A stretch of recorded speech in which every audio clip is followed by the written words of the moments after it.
Welcome to Issues and Answers with Diane Kinderwater.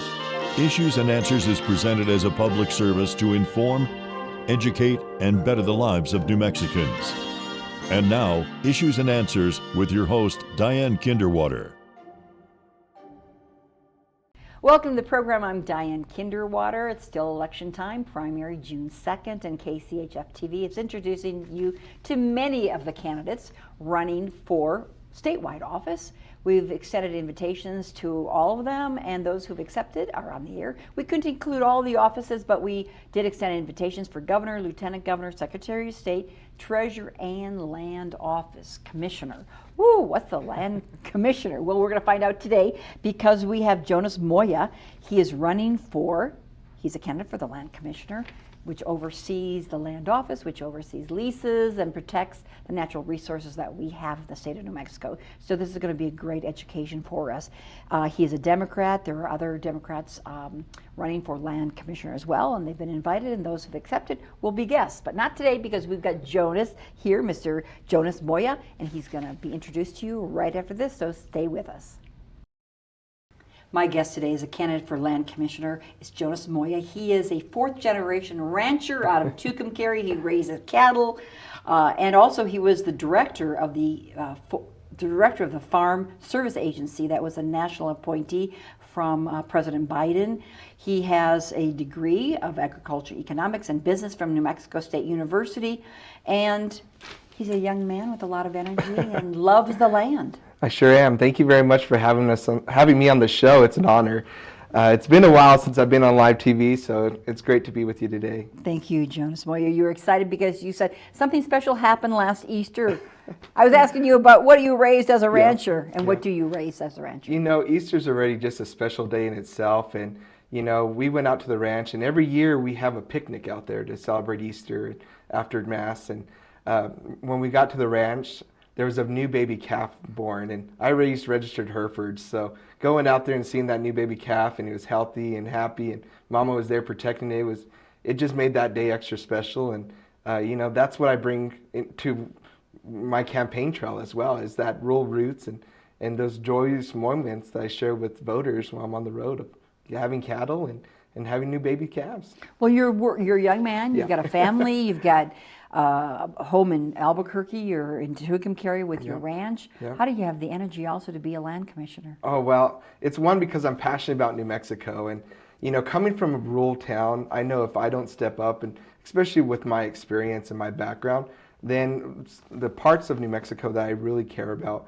are going to be left behind. So I want to be stepping up, bring that rural perspective as well as that rural voice to the land office and make sure that we're taking care of people up there. We're going to find out more, Jonas, why you want to run. But give us a little refresher. What does the land office do as a land commissioner? You'd be overseeing it. They have great responsibilities to preserving and protecting our lands, but also making money off of them, correct? Tell me about that, please. So the land office, it's actually a really big job. It's totally independent from whoever's governor and any other offices at the state level. You get to run your office how you want to run it. And we oversee over 9 million acres that belong to each and every one of us as New Mexicans, with 13 million subsurface acres. And those lands are then leased out. They're leased out for oil and gas. They're leased out to ranchers and farmers for grazing, and as well as leased out to our renewable energy friends. So those lands are then generating revenue for us, and those revenues support our education system as well as a few other state-funded items like public universities and public hospitals. And I think is it about $2 billion going to public schools from the land office, from the leases, the mineral rights regarding that. Now, the oil and gas industry, all of the money that they generate, that's not part of this. That's separate. No, that is part of the royalties that come in, that's included in the $2 billion. So that is included with the lease and the royalties and stuff like that. But the state legislature has a lot of say-so over that $2 billion. Absolutely. There is... I thought you were saying you were in control. Oh, well, you know, there's a formula already out there that tells the directive of how to do this funding. So when it comes down to any kind of changes or even over some regulation, like the most recent increase on royalty rates, the state legislators will have to take a vote on it. and pass those But measures. it's managed by you and Yes. then given to the legislature Yeah. to spend. So not to spend annually, no, because each of the formula is already there. The schools are going to get the majority of that funding, and it cannot be changed from year to year. So, yeah, as the land commissioner, you're basically the asset manager of the state of New Mexico, making sure that that large investment or that large asset of 9 million acres is being taken care of and maintained and being diversified as well. We'll talk about all that, thanks, Yeah. Jonas, but also the money that comes in, does the state treasurer then invest that money, or who takes care of the investing so that grows before it's spent? One of the roles that you get assigned as well when you get elected to state land commissioner is you get to sit on the state investment council, and that's where you also get a say, another say in some money that the state generates as a whole, not directly from the 9 million acres per se, but as a whole, you get to sit on that council and talk about the direction that New Mexico should be going, right? So that we maintain jobs, we grow our communities, as well as making sure that New Mexicans have a great way of life, which that's one thing that I take a lot of passion in, making sure that we retain New Mexicans, that we're giving them opportunities, and that our state is prosperous. Very good. Yeah. Because you have kids. I don't have any kids. But you have a family. I'm not married, no kids, no. I have a dog, that's it. But I do have a lot of aunties and uncles, and that you're looking out for. I definitely am looking out for them, and yep, that's the goal. One day to have a family and get married and have kids and build on to the generational that I want. And we got to preserve our state. For Yeah, them. absolutely. So we have, I understand, the 5th largest land-based state in the country. The 5th largest. We got a lot of land out there. Yep. Do you know what percentage is state-owned? Do we own? You know what? I don't know the exact percentage-wise, but it's about a 50-50 split if I was to take a guess. Between feds own some of the land. Feds own some land. And of course, private ownership. Private ownership, tribal land as well for New Mexico. So, And then state land. That the land commissioner would oversee. Yes, absolutely. So it's the royalties. As you mentioned, we have leases for grazing, for the oil and gas industry, and the royalties from that. From the wind and solar energy, or the wind energy that we have. We've seen them out a lot in your area around Tucumcari. Don't we see a lot? We sure do. And that's one thing I joke about is when I go back home, the one thing we can count on is the wind. We can count on that. We're generating electricity from that. Yes. And what else? And then hopefully, we could diversify into affordable housing as well. There is some state land around major metropolitan areas like Albuquerque that would be really great fits for affordable housing and development that's positive for New Mexico's economy in these areas as well. Because if you look at the map, New Mexico state lands is like a checkerboard. It's a little bit everywhere. And if you really zoom in on that map, you'll find some smaller properties that would be great fits for either that development in a long-term lease that's held onto the state for that revenue, or maybe a potential land swap where strategically we swap out land that's more in our favor for our revenue streams and stuff like that. And so we don't tend to sell it. We swap it or rent it. Yes, absolutely. Lease it out. Absolutely. Yeah, anymore, I take the values of what I bring as a fourth generation rancher of it's hard to buy land. And once you sell it, it's gone. It's gone. Yeah, and that money, it'll be spent, it's gone. So the opportunity to swap land is a lot more desirable than to actually flat out sell it. And I think that's important in this day and age right now. Well, thank you, Jonas Moya, a Democrat running for State Land Commission, explaining kind of what the process, what the office does that you oversee. A lot of money, a lot of our land. Why did you decide to run? Well, if you would have asked me that question about a year and a half ago, because I've announced about a year ago now, I never wanted to run for land commissioner, but because of my resume and my perspective of New Mexico, I think I'm a great fit. I'm a fourth generation rancher. I'm a product of New Mexico. I went to elementary school here. I went to high school here. I went to New Mexico State and graduated from here. And I plan on living in New Mexico for the rest of my life. So with my experience and my perspective, I think that's what's needed in politics in New Mexico, and especially at the land office that handles a large chunk of revenue that supports education. And after leaving the Farm Service Agency, I decided to sit down with some friends and family and say, what am I going to do next? What does the career path of Jonas Moya look like? And one of my friends mentioned, hey, why don't you run for land commissioner?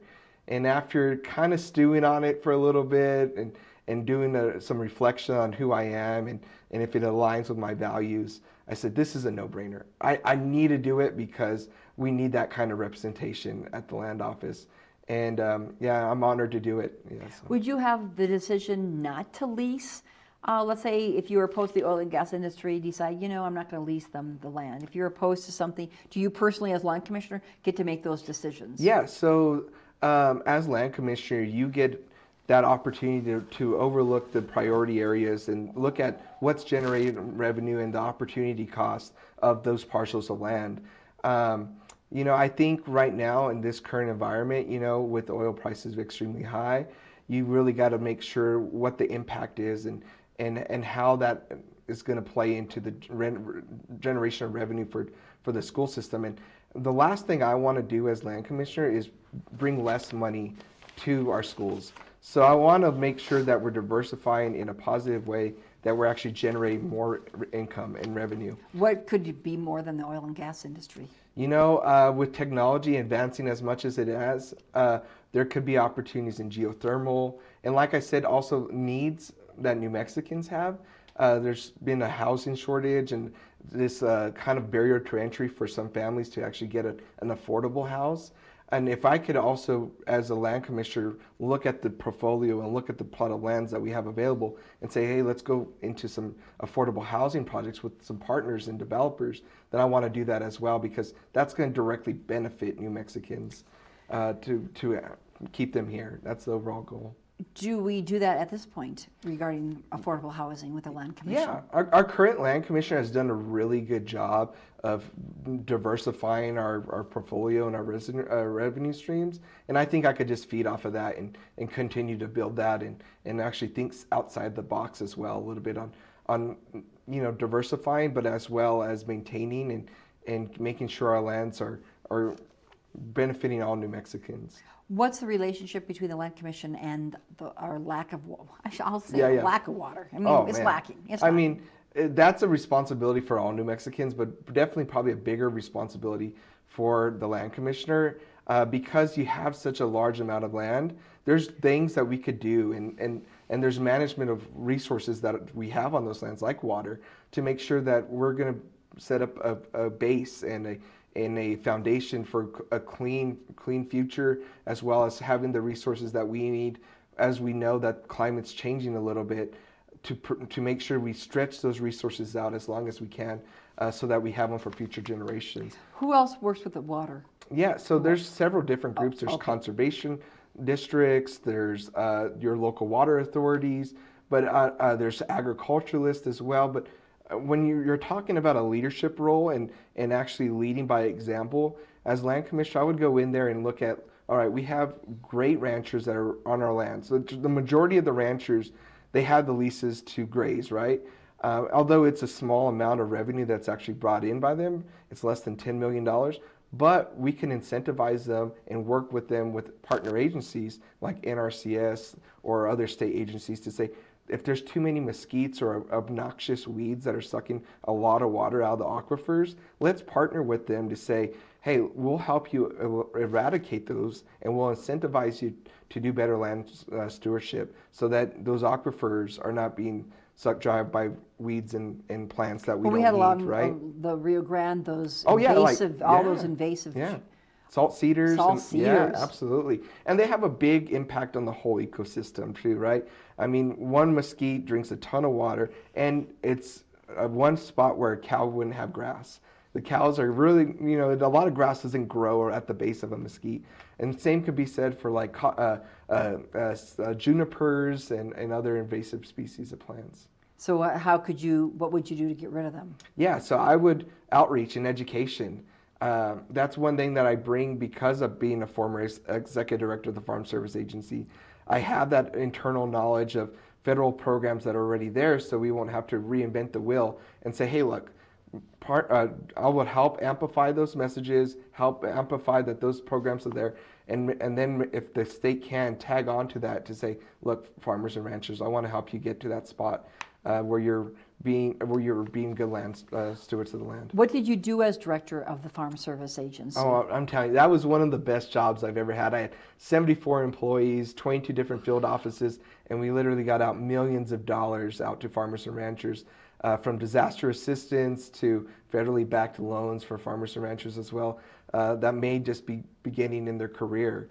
So all those at very low interest rates. And the thing I tell everybody is, without the Farm Service Agency and great agencies like that, it would be really hard to make agriculture pencil out anymore because of all the increased costs, the lack of manual of labor out there in the workforce, and just the harshness of the volatility of the markets as well. So having a program out there that actually sits down and says, look, farmers and ranchers are the roots of New Mexico. Let's keep them in small towns. Let's keep them at least being able to survive for next year. And then let's train them to hopefully grow their operation and provide more of the great nutritional food that they provide.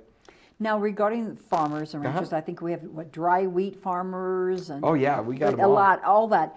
A lot of that is subsidized by the federal government. Yeah. But you know, the New Mexico is so unique. We got onion producers down south. We got a huge chili industry, and then pecans. We got the pecans as well. We got the dairy industry. We got the dairy industry. The ranchers. Okay. And then we also raise a lot of forage, so like alfalfa and stuff to then either ship out of state or retain here for our dairy industry. These are small businesses. Oh, absolutely. Or large, as absolutely. we discussed the dairy industry down in southeastern New Yeah. Mexico. But a percentage of their income comes from subsidies from the federal government, from the taxpayers. Isn't that correct? Can you explain that a little bit, Jonas? Absolutely. So with the volatility of the market and how input costs often are constantly raising, farmers and ranchers, they have less room to take that impact initially. So the federal government makes sure that there's price support programs within our farm bill that passes almost every 6 years. Right now we're due for another farm bill that hasn't passed yet, and we're hopefully sooner than later, once Congress and Washington D.C. figures out their own role, right, they can go ahead and pass that farm bill. But price support programs like for milk and dairy and wheat and certain commodity crops as well, corn and wheat. So there's this price support, like if a farmer is taking, or a rancher, the risk, it's a risk in New Mexico with no water to grow on the behalf of all of us so we can consume it and live. They're taking a risk, but the government supports them or supplies them if that risk doesn't pan out, right? And as we've seen recently with the severe droughts that we've had, the lack of water, of any kind of weather, whether it's snow or rain, the government will step in there and support the price of that commodity. But it's not a fix-all. I tell that to everybody, that you shouldn't rely on that every year, because that funding can be cut or diverted. But it is historically always been there for farmers and ranchers to lean back on.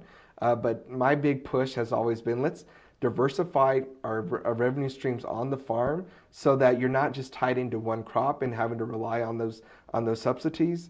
To diversify into other things. What would you like to see diversified? Oh, it's more value adding. New Mexico has historically, unfortunately, been a really good exporter of our goods. We export our kids. We raise great kids here. We don't want to export them, okay? Right. We always, we never build up the industries that's going to keep them here.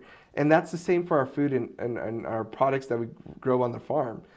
We always export our cattle out because there might not be the capacity for slaughter plants, and then we buy back that product once it's been value added, right? And as a consumer, they'll get those meats back. So one thing New Mexico has done a great job is support like meat processing and given some money on the state level to build up local meat processors. So then we're not exporting cattle out and they're not growing somewhere else. And we're doing that. We're currently doing that. So they're doing a great job for that. But I mean, look at some of these other products like I know we've added a little bit of value to for our salsa industry, but we're still exporting a lot of lettuce and not tomatoes, but lettuce and onions and chili out of the state and then buying it back once it's processed. Oh. Yeah. So if we could do more of that, and there's a lot of great organizations and a lot of great people that are already doing this work, but it takes a big tide to raise all those boats. And right now we got a little bit of a trickle coming in, but value adding in local economies is what we need to build up.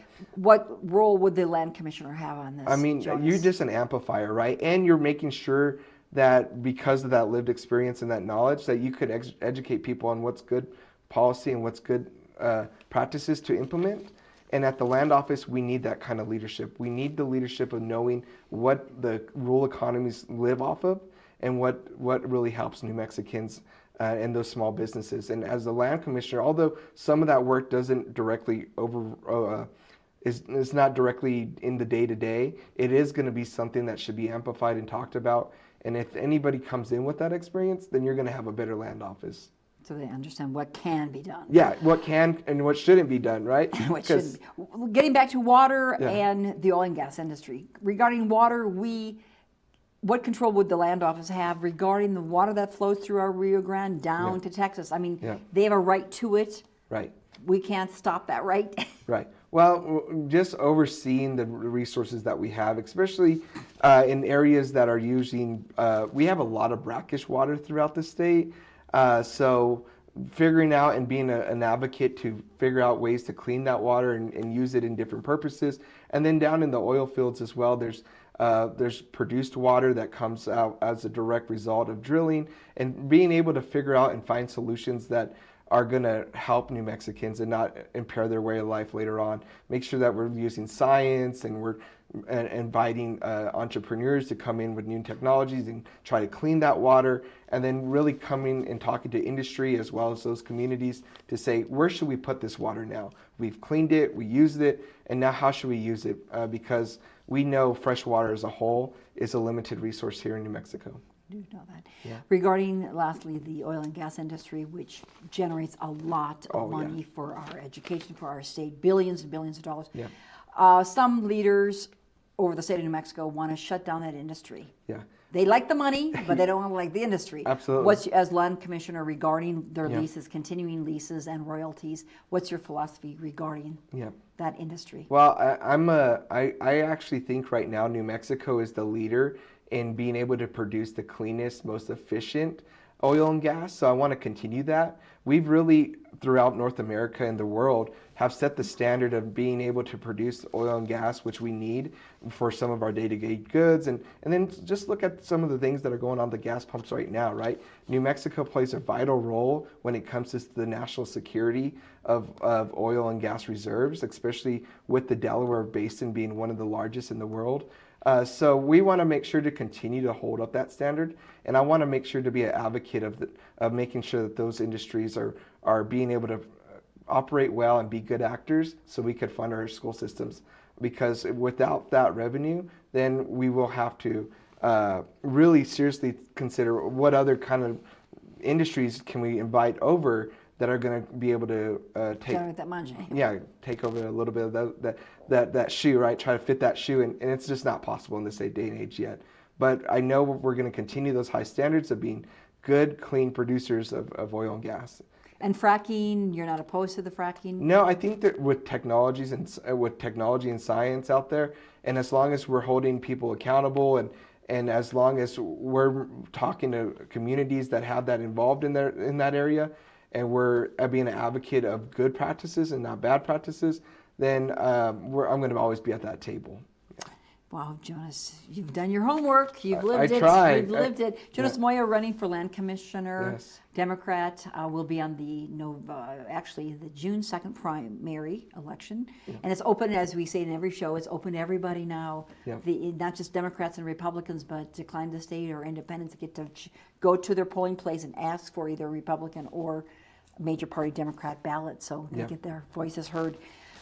Couple minutes left. You can look into that camera. What would you like to touch upon that I have not? What would you like to share with the public that I haven't maybe talked about? Absolutely. So one thing I want to share is let's get a rural voice in the land office. My platform is about jobs, local economies, and making sure that we're protecting New Mexico so we can have a future here.